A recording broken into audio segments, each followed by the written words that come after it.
Good morning. Happy Lord's Day. I'm glad you joined us today for our teaching. We of course, every week we put our teaching online. We don't do our whole service online, but we do our teaching online, and I hope it's useful to you. Anyways, today we're going to look at Exodus chapter 11, and that's where our teaching is going to be. I just want to say up front that I have a cold, and so if you're used to this channel, you probably noticed a different tone in my voice. I certainly do. At any rate, and I also may cough. I hopefully will avoid any kind of a mic issue there, but that's what we'll have to deal with today. And sometimes that's the way it is. At any rate, the Lord is good, and we're going to take a look at His scripture today in Exodus chapter 11. But before we do that, let's just take a moment and pray. And I would encourage you to just talk to the Lord yourself and open up your heart to God and just say, God, teach me. Show me what I need to know out of this today. So let's do that. Dear Lord, I pray that you would help me speak, and that anyone who listens to this video would gain something from you, that you would teach them in some way and reveal yourself to them in some way through your word, so that they will draw closer to you, I pray, in Jesus' name. Amen. The story of Exodus chapter 11, or the text in Exodus chapter 11, it comes at the conclusion of the conclusion of a part of a story. And so I want us to look today for that story, because it's an interesting, the chapter is kind of a summing up of the events so far, and then it's going to go on to chapter 2, as it were, as it goes on into chapter 12. It's the chapter 2 of the story. It's the second act, I should say. Maybe that's a better way to put it. It's like we're concluding Act 1, and we're about to go into Act 2, and so chapter 11 of Exodus is kind of wrapping up Act 1, as it were. And so in order to do that, before I read that text to you, I'm just going to recount the story so that you can kind of get the whole story in some level of perspective here. Now, I'm not going to give you every piece of it, but I'm going to give you the highlights. Sometimes it's good for us to do this. We've been, of course, working our way through Exodus, looking at little pieces, little parts of the story, and just gleaning things from that. But there's also value sometimes in just sort of seeing the scope of the story that's being told, the arc of the story that's being told. And so that's my goal here. So if you'll bear with me, then let's just move through some of this storyline and explain what happened. So I've been commonly referring to this as a showdown. The first parts of the book of Exodus are telling the story of where Moses came from and sort of the situation of Israel in Egypt, and how they were being so oppressed and cruelly treated by Egypt, and the terrible situation is built up there. But then we get to this part where God calls Moses, and there's a whole little story in there about his call and how he has to learn to trust God and so on. But finally, when we get through all that and we get to this section of the story that we're in now, we come to this point where Moses has accepted God's call, and he's going to Egypt with the purpose of being God's man to confront Pharaoh, the king of Egypt, and to tell him that he has to let God's people leave Egypt.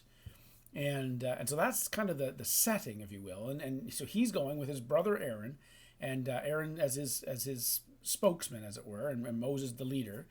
And they come to Egypt, and their whole goal is they're sent by God, and God has promised to back them up, and he's commanded them to do this. And the whole thing is, go, confront Pharaoh, tell him to let my people go. And God warns them in advance. He is going to resist. He's going to say no, is what he's going to do. He's going to say no. Initially, it's going to be his own hardening, but God says, I'm going to harden his heart, and he's going to totally reject you guys. But do it. Go and demand it, and I'll back you up. And so that's what they're doing. So when the time comes, Moses arrives. He goes and he talks to the people of Israel, and they're kind of hopeful. Oh, God has heard our cry. He sees our situation. He's going to free us. And then Moses and Aaron, they go in to see Pharaoh. Now, just got to think a little bit about the perspective here of Pharaoh, right? So Pharaoh is this king of Egypt, at the time the most powerful country in the world, the superpower of the age, if you will, and a long history of power in the Egyptian throne. So Pharaoh would have been raised up under other leaders in his family and who had been the royalty, and they had this pantheon of gods they worshiped, but they actually saw themselves as a living God, and so there would be this high degree of self-importance and authority and all these things, and very noble looking with all of his regalia and his court and all those around him, his magicians and his advisors and the nobles and his staff that would have represented his rule, and it would have been this ornate staff and all these things. And there they were in the court, and in walks this dusty old man who's 80 years old, this dusty old man who's a shepherd of all things. He's got a shepherd's crook in his hand. And the scriptures tell us back in Genesis that the Egyptians loathed shepherds. They hated shepherds. So they had this prejudice against shepherds. So in walks this dusty, because he'd been in the desert for the last 40 years, this dusty old man with a shepherd's staff. And he comes in with this slave man next to him. And he comes in and he comes before Pharaoh and he makes this audacious demand. He says, the God of the Hebrews, your slaves, the God of your slaves says to you, let my people go to serve me. So that's the setting. And so what we see here is we see the start of this showdown. The showdown between the great and powerful Pharaoh God King, supposed God King, with all his pantheon, all his magicians, all his armies, all his everything, and this strong-looking character against this singular, well, the two of them, but these lonely two little guys, old men, with all their lack of nobility and their lack of impressiveness, and this showdown where they say, the God of the slaves you control demands that you and all your supposed power, that you let them go to serve me. Well, Pharaoh doesn't like this, and he actually says, I don't know who your God is. I don't know anything about this. Why should I obey him? And he gets a little indignant and a little angry, and he tells them, no, it's not going to happen. And he sends them out, and then he's so annoyed that he decides that he is going to increase the labors of the Hebrew people, which is kind of following in suit of what his family did. His father had murdered a whole generation of them, and so, I mean, this is the way they worked. And so he was like, okay, fine, you want to be this way? Tell you what, let's increase their labors. Let's stop giving them straw, which they would have used in order to make bricks for building things. And so he said, they'll still be required to make all the same amount of bricks, but no more straw for them. And we'll get them to work. They're a lazy bunch of people. And if we put them to work, then they won't have time to think about what Moses is saying and to get distracted with his false words. And so he's just this angry way. And so he does this, and it creates this great tension, of course, among the Hebrews, because things just got worse for them. They thought it was going to get better, but things just got worse. And Moses comes back to Pharaoh, and they have this next step of the showdown. And Pharaoh's like, you think you're so great, do a miracle then. And so Moses commands, and Aaron puts down his rod on the ground, and when it hits the ground, it turns to a serpent. Now, he knew this would happen. God had told him in advance, but there it is, the serpent, the staff turns to a serpent. So Pharaoh's kind of, a bit arrogant about this, and he motions to his magicians who come over, and they throw down their staffs, and their staffs also turn to serpents, and so then the serpents are on the ground together, and in his heart, he kind of gets, I think, probably really empowered by this. He's like, your God is no different than all my gods, and I've got a whole pantheon. You've just got one. But as this is all happening, Aaron's rod, the serpent, Moses' staff, serpent, that one, eats the serpents of all the magicians. He swallows them all up. And right there's a little symbolic moment of, the God of the Hebrews is about to eat your gods alive. They're doomed. You're going to see just how powerless they are. But Pharaoh doesn't see this at all, and so he just kind of gets indignant, and he sends him away. He's like, I'm not worried about you. You're nothing. So the next day or so, Moses, with God's command, Moses goes down to the Nile, and he waits there for Pharaoh, who's coming down in the morning to perhaps bathe in the Nile or whatever, and he meets him there, and he reasserts the command. He says, listen, God is telling you to let his people go. You better do this, or he's going to show you his power, and you're going to see. And so Pharaoh's like, no, I'm not doing it. And so then Moses puts his rod in the water, and actually Aaron does under Moses' command. But they put the rod in the water, and the Nile River then turns to blood. So we see this first major plague of Egypt, the famous plagues of Egypt. The Nile River then turns to blood. It becomes completely fouled. The fish die. The whole river is unusable. There's no drinking water for sure out of it, and it's not useful for bathing anymore. But not only that, but it actually that same foulness, that blood, whatever it is, goes into the wells, and so the wells are all fouled as well. Now that's quite a feat. But the magicians of Pharaoh, they come along and they demonstrate with their whatever they have, the bowl they have, whatever they demonstrate using their secret arts that they can also turn water to blood. And so Pharaoh sees this and he's convinced, no, we still have power. And so he just says, no, they can't go. I don't care about your miracle. They can't go. And he leaves Moses there and he goes away. Now, the problem is, of course, they had no way to undo what Moses had done. So the water is just simply fouled and the Egyptians have no water to drink. And so they end up having to dig new wells and everything to try and find water because this plague never really goes away at the time. And but Pharaoh feels confident in his power and he's not too worried about it. And he's got slaves to dig him up water. So he goes about his business. Now, time passes again, and Moses comes for the next part of the showdown. And he comes and he says, you need to let the people go, as God said. And if you don't do that, then there's going to be a plague of frogs, and there's going to be so many frogs, you're not going to know what to do with them. And no, I'm paraphrasing, but you're going to be overrun with frogs. Now, Pharaoh resists. No, they can't go. And so God does his miracle, and out of the Nile the frogs multiply to the thousands. There's frogs everywhere. There's frogs in every room and in every kitchen. There's frogs in every bed. The land is just absolutely overrun with frogs. Now, Pharaoh, of course, turns to his magicians, and they do something similar, and they're able to produce some sort of a bunch of frogs as well. So it's enough to convince him that his magicians have power too.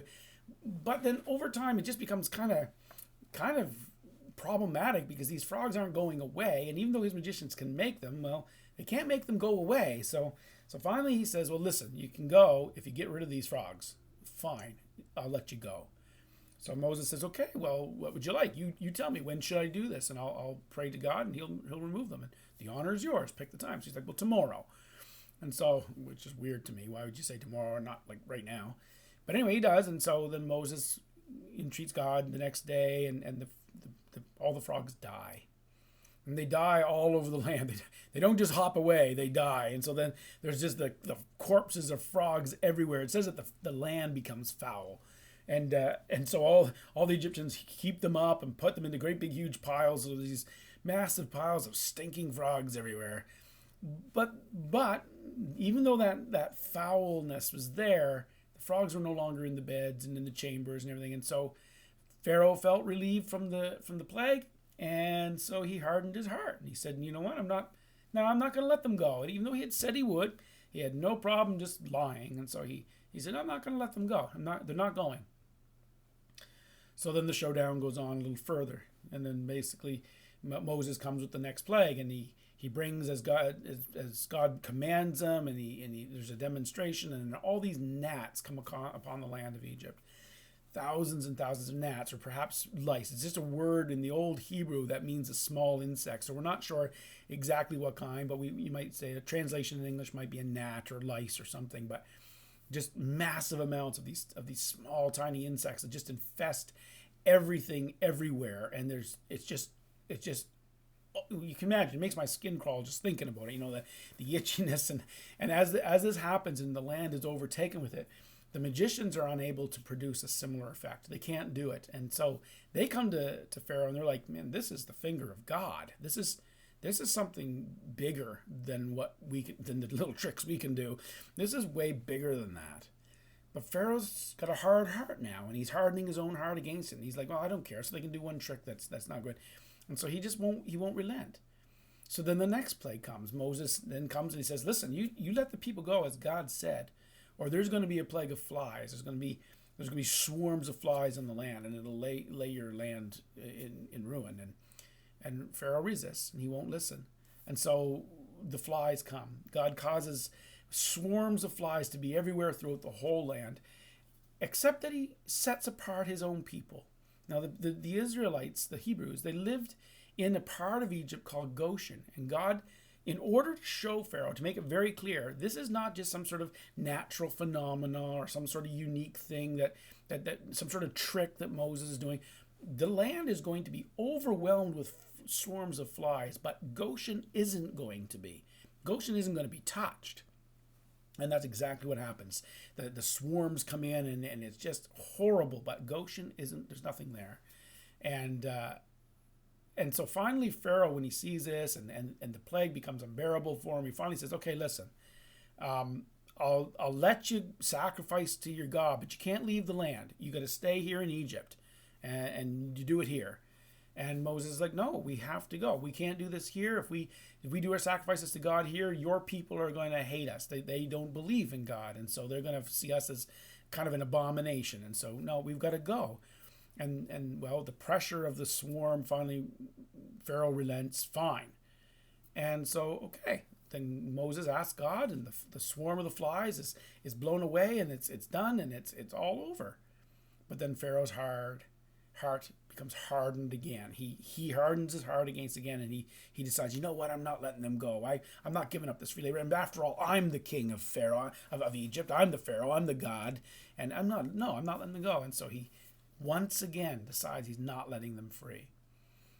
The showdown continues. This dusty old shepherd comes in again, and before the grand and powerful king of Egypt, and he says there's going to be a pestilence, that there's going to be a terrible disease is going to come on all your livestock, on your cows and your horses. There's going to be a terrible disease, and you're going to lose all of this value you have in your flocks and herds, and God is going to make a distinction between you and his people. He's going to make it clear there is something different between Egypt and the Hebrews, and so the children of Israel, and they're not going to lose an animal to this pestilence. The disease won't touch a single one of them, and you're going to see that God really is here. That this is God doing this. Pharaoh's heart is hard, and he resists, and the plague comes, and Egypt is devastated. They lose so much of their livestock, and in Goshen, the Israelites lose nothing. This still doesn't sway Pharaoh. His heart is still hard, and he resists God even after all these things. And so then there's another step in the showdown, as Moses returns, and he gives a warning that there's going to be boils. There's going to be these terrible, skin problems. The boils are going to be on all of the both humans and animals, and they're going to be on everything. And there's going to be this terrible thing, and that's what happens. This plague comes upon all of the people, the servants of Egypt, and they're all so covered in boils and sores that the magicians themselves aren't even able to come into the presence of Pharaoh. They're stuck in their homes, just in pain and agony, and they can't even come and stand before him. So now these people who are supposed to be the power of Egypt, and then they're not there, and Pharaoh can't depend on them anymore. And so he's here with Moses, and he's like, okay, listen, this is terrible. But when the plague is lifted, it then says that God hardens Pharaoh's heart. And there's an interesting little interval, little parenthetical, or not parenthetical, but a little intermission in the showdown at this point. If you read the story in Exodus, you'll find at this point God makes a decision. Pharaoh, your hard heart that you've hardened, I'm now going to be the one to harden it. You've gone past the line. And he says it this way. He says, up till now, I've withheld my power. If I had come full bore, you would not have been here. I would have wiped you out by now. Up to now, I've been restraining myself. But now God hardens his heart, and God says, he says, you haven't seen anything yet. And you have had this opportunity, but still you have exalted yourself before me. So now I'm going to humble you. So then Moses warns, and there's another plague that's about to come, and this time it's going to be severe, and it's a plague of hail, and Pharaoh is told you have to let them go, or there's going to be this hail, this storm that God is going to bring. Of course, Pharaoh resists, and the hail comes, and it says it was such a powerful hailstorm, nothing like they'd seen before. This was so intense. The hail came, and the fire, or what we might say in our day, lightning, but they used the word fire. Fire fell from heaven, and the severity of this, it says, shattered every tree. That there was lightning strikes so much, and the hail itself beating the trees so much that all the trees, and this, once again, the ancient languages were smaller than ours, so this would have represented, I would say, even the bushes and the larger plants of the field, and even the crops that were in the early season. just wiped out by this hail and the thunder, and it's so intense that even the people in the field are being killed by the storms. And so Pharaoh then sees the intensity of this plague, and he comes and he's like, I'm sorry, okay, I really messed up, I shouldn't have done this. And now he's got a bit of a different sounding tone to his voice, but he's still actually hard and hard. And he's like, just ask God to stop this. We've had enough of his thunder. Take it away, and I'll let you go. And Moses says, okay, I will do this. I will ask God. He will remove the thing, but you're going to deal treacherously with me. I can see you actually you're not really repenting. You still don't fear God, but we'll do this. Don't deal treacherously with us. We'll do this. So he goes to God and he asks for the hail to stop, and the hail stops. And just as we could predict, Pharaoh, his heart is hardened again, and he refuses to let them go, even though he had made that supposed repentance, and he refuses to let them go. And so then God says to Moses, I'm going to tear apart Egypt. I am going to make a mockery of the Egyptians and of Pharaoh and his power and his claims. The whole world is going to see his impotence and my omnipotence. Now, he doesn't use that exact words. That's my paraphrase, but you can read it for yourself. I'm just trying to get through the story for you. But that's what happens. So then we come to the seventh plague, the eighth plague, and Moses comes to Pharaoh again, and the showdown continues. Now you can see this. You can imagine this mounting tension as these two forces, this very humble-looking man and this very, very powerful-looking man come together, and all the his surrounding court, and only Aaron with Moses. And you can see this mounting tension as each step along the way, the power of Pharaoh and his court diminishes and diminishes and diminishes. And Moses seems to grow in stature and in power, and he grows even in confidence. At the beginning, he was stumbling, and Aaron did most of the speaking, and as we go further, Moses himself is now taking the stand. He's speaking to Pharaoh directly, and we just see this increasing shift of who's really in control here, who's really got the power. And when we get to this plague, the eighth plague, then Moses comes in and he's like, there's going to be now locusts, and you lost all that early crop, you've lost your livestock, you've lost everything, and now they're going to take everything else. If you don't relent and let the people go, then they're going to come in. There's going to be so many locusts like you've never seen before. They're going to come in and they're going to take everything else. And Pharaoh's own servants now, having watched this showdown, they're at this point, they're saying to Pharaoh, like, why are we going to let this, why are we letting this Moses guy, why are we letting him be a thorn in our side? Like, he's obviously really powerful, and can't you see that Egypt is ruined? Like, he's already devastated us. And they're urging him to basically stand down from this showdown. But Pharaoh is too arrogant, and he won't back down to Moses. And so he says no. And so the locusts come, and the locusts destroy what's left. The Bible actually describes it in such a way that there's nothing green left in all of Egypt when they're done. When they eat it all, they descend on the ground so that the ground is so covered you can't even see the ground. You just see locusts, and they eat everything. All the later crop is now consumed, and they devastates the nation. And Pharaoh finally is like, fine, lift this plague, and I'll let you go. But your children have to stay. You guys can go do your sacrifice. You can take your cattle. You can take all that stuff. But your children have to stay. And Moses is like, no, we are all going. We're not leaving anyone behind. We all have to serve God. He's our God. And so Pharaoh won't listen. Now you'd think after having so much devastation, he'd finally get it, but he doesn't. He won't listen. His heart is hard. So then the ninth plague comes, and that's the one my last sermon on this story was about the darkness that falls. Moses takes some soot from the kiln, he throws it into the air, and a darkness falls on the land that is so thick that for 3 days people cannot see each other in the house. No one can see past they can't see a thing. They can't even see each other. And it says no one got up from where their place was because it was just so dark, and there was no way they could do anything. So here they are in the middle of their country, ruined, devastated, and now immobilized because there's nothing left to see. And it's almost symbolic, really, isn't it? Well, I'd say it is, of the darkness that was coming on all of them because of their resistance to God. And finally, Pharaoh calls out to Moses. You can't see him. He calls out to Moses, lift this plague, and I'll let you go.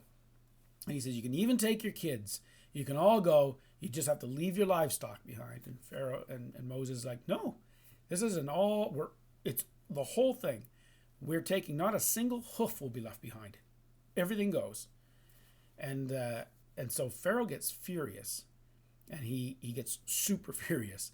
And he says, if I'm not letting you go, I'm not letting your people go. And if I ever see your face again, I will kill you. So don't ever want to see your face again.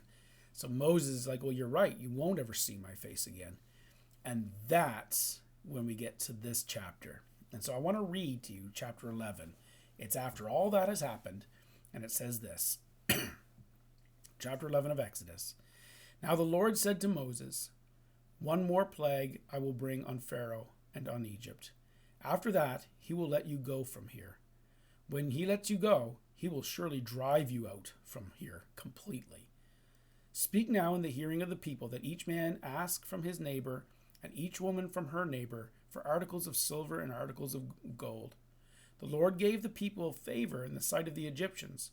Furthermore, the man Moses himself was greatly esteemed in the land of Egypt, both in the sight of Pharaoh's servants and in the sight of the people. Moses said, thus says the Lord, about midnight I am going out into the midst of Egypt, and all the firstborn in the land of Egypt shall die, from the firstborn of the Pharaoh who sits on the throne, even to the firstborn of the slave girl who is behind the millstones, all the firstborn of the cattle as well. Moreover, there shall be a great cry in all the land of Egypt, such as there has not been before, and such as shall never be again. But against any of the sons of Israel a dog will not even bark, whether against man or beast, that you may understand how the Lord makes a distinction between Egypt and Israel. All these your servants will come down to me and bow themselves before me, saying, go out, you and all the people who follow you, and after that I will go out. And he, Moses, and he went out from Pharaoh in hot anger. I love that. I love that line. That's the end of this part of the story. This is the end of the story of the showdown. What we've been seeing in these last number of chapters is the showdown between Pharaoh and God, but through Moses. So Moses, the representative of God. And in my mind, I just see it almost like this, these two gunslingers in some western town, and it's like, who's going to win this? And we can see this showdown building and building. And this chapter is kind of a chapter that's inserted there just to give us a sense of, okay, that story is now come to an end. The showdown is over, and we begin the story of the Passover.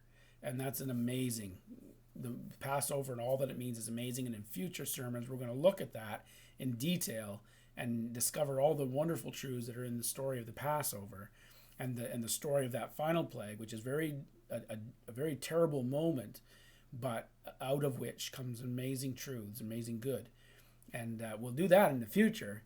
And so that last 10th plague is something we'll do in the future. But this piece of the story of Exodus is kind of like a little transition piece, which lets you know that this is the end of the showdown. Pharaoh has lost his showdown. God has stood. Pharaoh has nothing left. God is complete control. And that last sentence I read, that Moses went out from Pharaoh in hot anger, and you can just see it, like that even the change in Moses from the beginning, who was the man with the speech impediment, who was scared that nobody would listen to him, and that was so intimidating. And he goes through and he sees the power of God. And even though Pharaoh's heart was constantly being hardened, Moses' heart was being formed.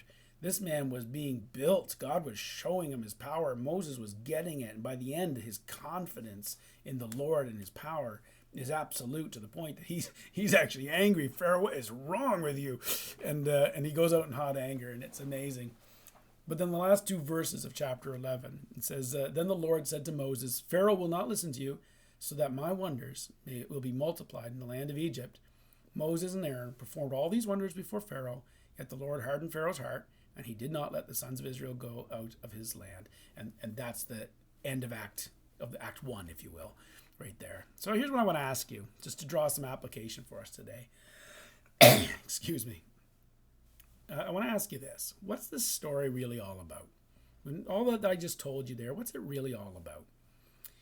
Because we can if we look at the Bible through the wrong lens, we will quite often come up with wrong outcomes. Now we might get it close, and we might see things that are valuable and things that are true, but it won't be kind of the main point, and we can miss the main point because we're wearing the wrong lens and we're looking at it wrong. And so we might look at a story like this, and we might think that it's all about finding favor with the Egyptians, or finding a place in Egypt.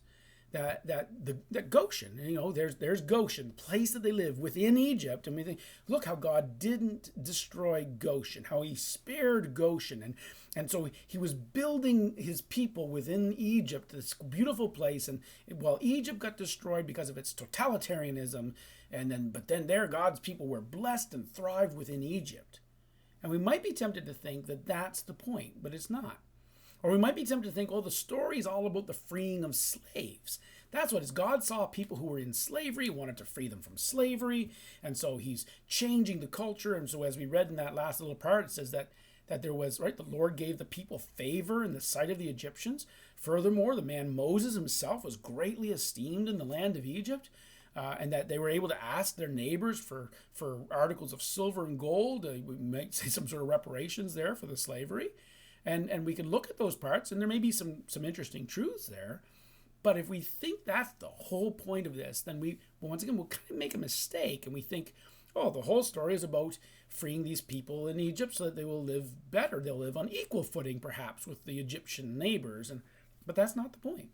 Or we might look at the story and might say, look at the story of how the magicians were so undone, how in the beginning the magicians had so much power, they had their own tricks, and there were so many of them, but then as the story goes on, they diminish in their ability, and then finally have to admit it's God. Then finally they can't even stand in Pharaoh's presence anymore, and we can look at that, and we can see that tendency of the magicians are being humbled, and God is being exalted, and isn't that cool? And then it humbled them. And there's some definite truth there. That definitely is a story that's being told. But is it the story? And it's not. We could say that the story is about the hardening of Pharaoh's heart. And we can see the progression of how his heart started out with arrogance. And then he himself hardened it and hardened it and hardened it until finally he went too far and God hardened it and his fate was sealed. And how he became increasingly unreasonable because of his darkened heart. And that's true. All of that's true. And that is part of the lesson of these stories. But it's not the main point of the whole story. And that's where I'm going to here. We could say it's a demonstration of the power of God. Look, it's just God showing how He is stronger than the things of the world.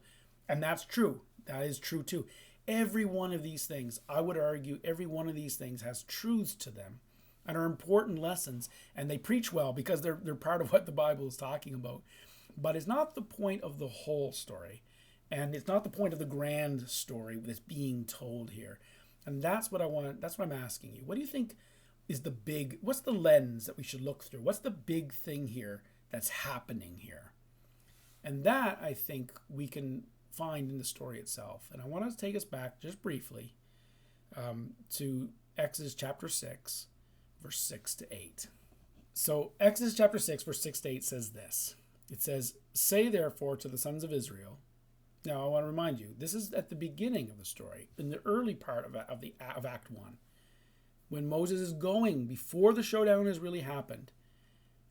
God says to him, "Say therefore to the sons of Israel, I am the Lord, and I will bring you out from under the burdens of the Egyptians, and I will deliver you from their bondage.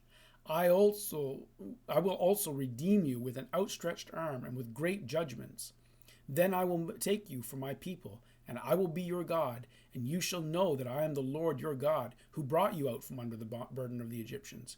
I will bring you to the land which I swore to give to Abraham, Isaac, and Jacob, and I will give it to you as a possession. I am the Lord." That's the point of the whole story.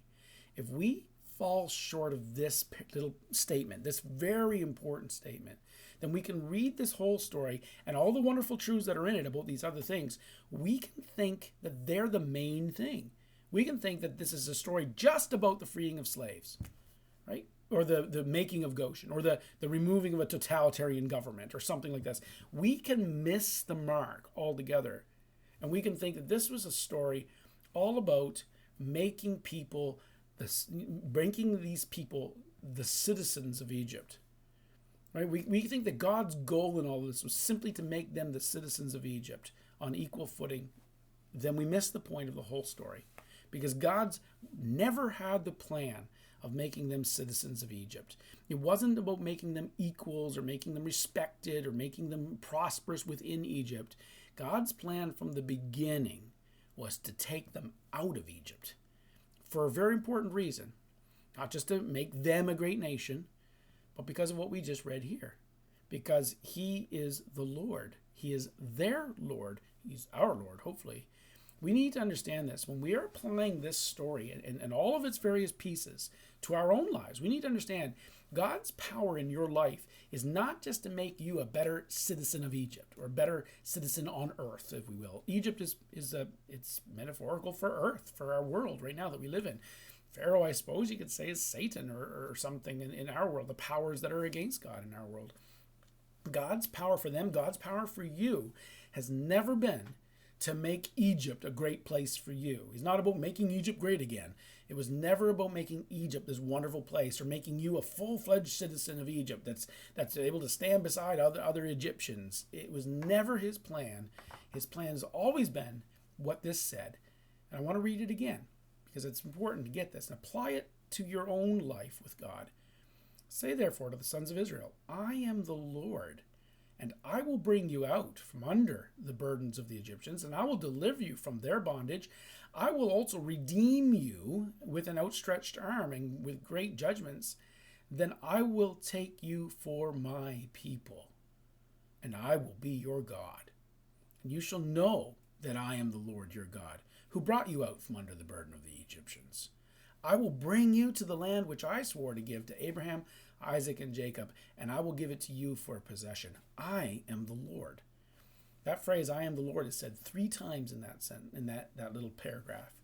3 times God makes the point, and the point is that he's going to bring you out of Egypt into the land that he swore to give to his people, and that he would be your God and we would be his people. God's power in your life is not about making your time on earth a better place.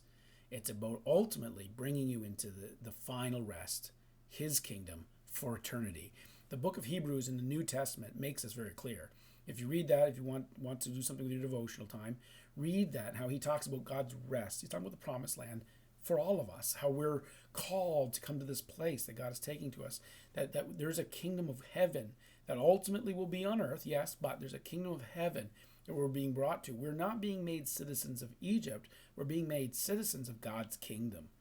God is going to bring you out with his power, bring you out of the bondage of this world. He's going to deliver you from the bondages of this world. He's going to redeem you, claim you again for himself from the ownership this world might claim on your life. He's going to bring you to his land, to his citizenship in his kingdom. He's going to take you for his own people. There's going to be a relationship there that's personal, taking you to be his own people, that he will be your God, and to make you know that he's your God. That's the story here. This is not about simple, mundane social issues of their day or our day. This is about God saying, you know what matters most in your life? You know what really needs to be known is that there's supposed to be a covenantal relationship between you and God, and the gods of this world have imprisoned you. And I'm going to bring them low and free you from them so that you can be mine, because that's what you're supposed to be, mine. And that's the center of the story. That's the center of the showdown. It's about who you belong to, not and not how you live where you are, but who you belong to. God owned these people. Pharaoh didn't, and God wanted them. And that's enough for YouTube today. Another verse you can look at is back in chapter 4, where God says in advance of all this happening, and he warns Pharaoh right from the beginning, Israel's my son. You've taken him. And in the way that you've taken him, I'm going to take yours. And that's a foreshadow of of the 10th plague, which we'll do another day. But for today, I hope that what you can get out of this is a sense of what God's power in your life is supposed to be about. Ultimately, it's always about bringing you to the place you're supposed to be with God. That's what it's about. Not about making your world nicer. It's about bringing you to that place with God. Now, hopefully your world is nicer because of it, but that's the goal. Father, help us, Lord, to move to you, to exodus from the world that we're in our spirits, so that we give you all the glory and praise you deserve, and that we make you God as you deserve to be. Pray in Jesus' name. Amen. God bless you. Have a great rest of the Lord's Day today, and we'll see you next time.